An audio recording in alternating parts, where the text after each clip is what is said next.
Omidvar. Thank you, Speaker. Honourable Senators, I rise today to speak to inquiry number 11, which calls our attention to the 100th anniversary of the Chinese Exclusion Act. I would like to thank Senator Wu for bringing forward this timely inquiry. I believe that one of Canada's great strengths is our capacity to self-reflect on the mistakes that we have made in the past. And Senator Wu's inquiry gives us an opportunity to ensure, upon reflection, that we never go down this path again. Today, and so many of my colleagues have weighed in and continue to weigh in, but I'd like to focus my comments on the gendered impact of discriminatory immigration policies on the Chinese community. During the 24 years that the Exclusion Act was in place, Canada admitted fewer than 50 Chinese people. This was indeed a very cruel way to repay the contributions of the 17,000 Chinese laborers who played an essential role in building the Canadian Pacific Railway, which was the first great infrastructure nation-building project of Canada. But when the railway was completed in 1885, Parliament, instead of rewarding the Chinese laborers, enacted the Chinese Immigration Act, which placed a head tax of $50 on Chinese people coming to Canada. In 1903, $50 was increased to $500, equal to about 2 years' salary of an ordinary person.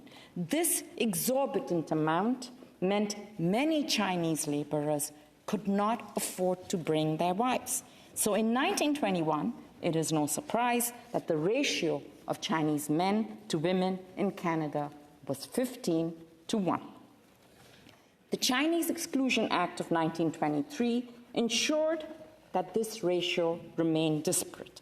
Over 90% of the wives of Chinese men were left behind in China, and during their husbands' prolonged absences, wives had the responsibility of raising children and looking after parents. Visits by husbands were short and infrequent because their right to return to Canada would be revoked if they were away for more than 2 years. And remember, colleagues, there were no airplanes, there were no jets, there was only the long way with the ship.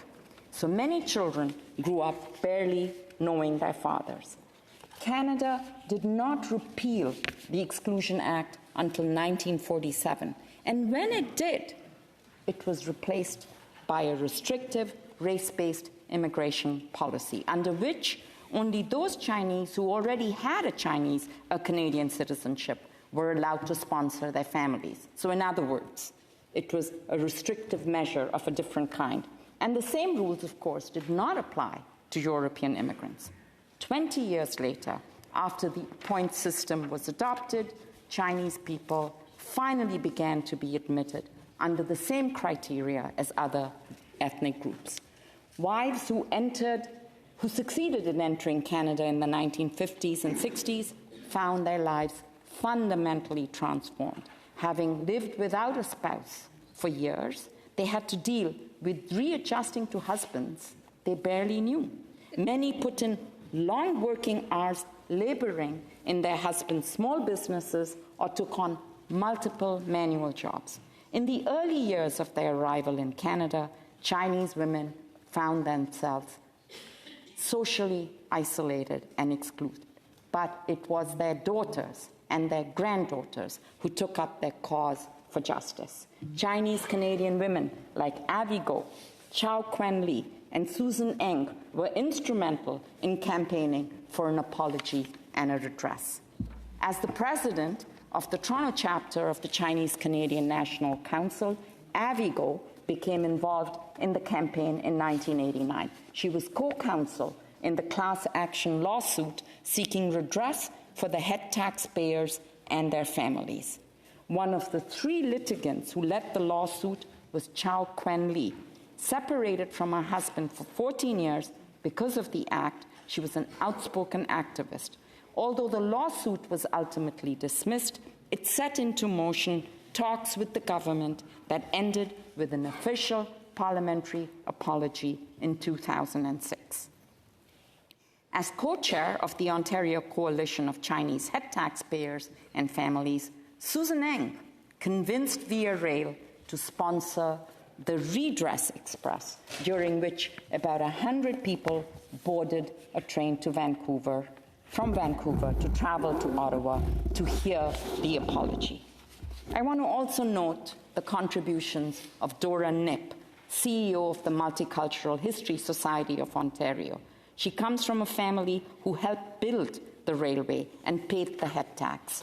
As a historian, Dora Knipp has conducted extensive oral history interviews documenting the experiences of immigrants to Canada. She has also produced various works, including directing Under the Willow Tree, a documentary on pioneer Chinese women in Canada.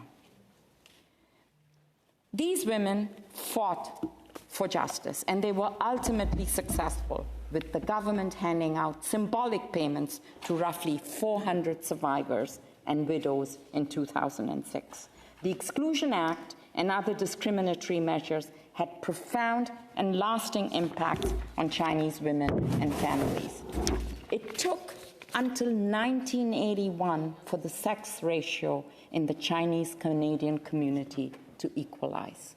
On the 100th anniversary of the Exclusion Act, it is important not just to recognize the prejudice that the community faced, but also the tremendous perseverance it took to have these injustices reversed. And Canadian Chinese women played a significant role in seeking and achieving this redress. In their honor, I thank you, colleagues.